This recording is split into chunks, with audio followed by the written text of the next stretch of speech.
अंतर्राष्ट्रीय अंतरिक्ष station ISS पर अंतरिक्ष यात्रियों सुनीता विलियम्स और उनके साथी बुच विल्मोर को लेकर गए स्पेसक्राफ्ट बोइंग स्टारलाइनर में खराबी आ गई है। इसके बाद अमेरिकी अंतरिक्ष एजेंसी नासा का कहना है कि अंतरिक्ष यात्रियों के पहले दल को ले जाने वाले बोइंग स्टारलाइनर की वापसी को कुछ दिनों के लिए टाल दिया गया है। हालांकि नासा की तरफ से अभी तक नई तारीखों के बारे में नहीं बताया गया है। इसके बाद नासा की भारतीय मूल की अंतरिक्ष यात्री सुनीता विलियम्स और क्रू के अन्य सदस्यों के लिए बड़ी मुश्किलें खड़ी हो गई है। अंतरिक्ष यात्रियों की वापसी को लेकर अब कई तरह के सवाल खड़े रहे हैं। सुनीता विलियम्स और बुच विल्मोर को अंतर्राष्ट्रीय स्पेस स्टेशन पर एक सप्ताह रहने के बाद 13 जून को वापस लौटना था, लेकिन बोइंग स्टारलाइनर में गड़बड़ी की वजह से अंतरिक्ष यात्रियों की वापस नहीं हो पा रही है। इंजीनियरों को बोइंग अंतरिक्ष यान में कई गड़बड़ियां मिली है। नासा अभी यह बताने की स्थिति में नहीं है कि दोनों अंतरिक्ष यात्री कब वापस लौटेंगे।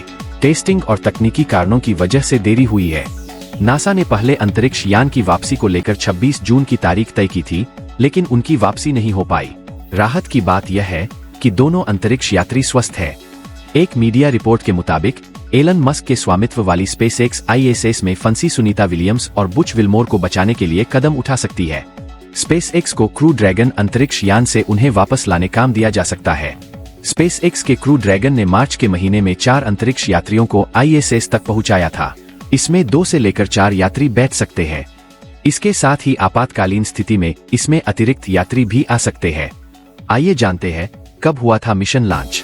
बोइंग स्टारलाइनर को 5 जून को अमेरिका के स्थानीय समयानुसार सुबह 10:52 पर लॉन्च किया गया था। फ्लोरिडा के Cape Canaveral space force station से चालक दल के साथ उड़ाने के लिए रवाना हुआ था। यह अपने 9 दिवसीय मिशन की पटरी से उतर गया है। अब हीलियम लीक होने के कारण उनकी वापसी की तारीख अनिश्चित हो गई। एक चिंता की बात यह भी है कि स्टारलाइनर जिस हार्मनी मॉड्यूल से जुड़ा है उसमें ईंधन सीमित है। स्टारलाइनर सिर्फ 45 दिनों तक डॉक पर रह सकता है। अब इससे सुरक्षित वापसी की उड़ान की संभावना को झटका लग रहा है। हालांकि नासा के commercial crew program manager Steve Stich ने बताया है कि सामान्य परिस्थिति में यह 45 दिनों तक जुड़ा रह सकता है, लेकिन अगर जरूरत पड़ती है तो इसकी अवधि 72 दिनों के लिए बढ़ाई जा सकती है। अभी की स्थिति से यह साफ है कि अंतरिक्ष यात्री सुनीता विलियम्स और विल्मोर कम से कम 2 जुलाई तक ISS पर रहेंगे।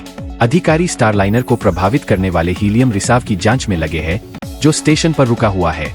इंजीनियर अंतरिक्ष यात्रियों की वापसी के लिए सबसे सुरक्षित कार्रवाई का तरीका निर्धारण करने के लिए परीक्षण और सिमुलेशन कर रहे हैं। स्टीव स्टिच ने कहा कि SOP का फॉलो कर रहे हैं और डेटा के आधार फैसले ले रहे हैं। वह मानते हैं कि एक बार समाधान होने पर उनकी वापसी हो जाएगी। इसके अलावा फंसे अंतरिक्ष यात्रियों को बचाने के लिए स्पेसएक्स के क्रू ड्रैगन अंतरिक्ष यान की मदद ली जा सकती है।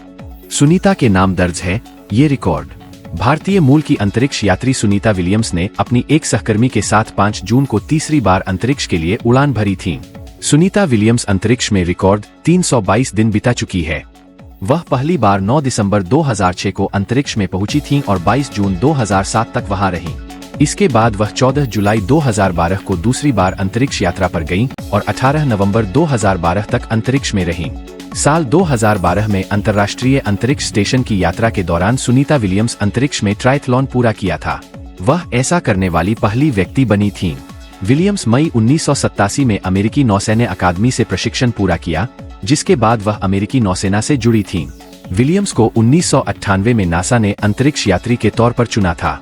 इस खबर में आज इतना ही। इसी प्रकार की ताज़ा खबरें जानने के लिए हमारे चैनल को लाइक और सब्सक्राइब करना न भूलें। धन्यवाद।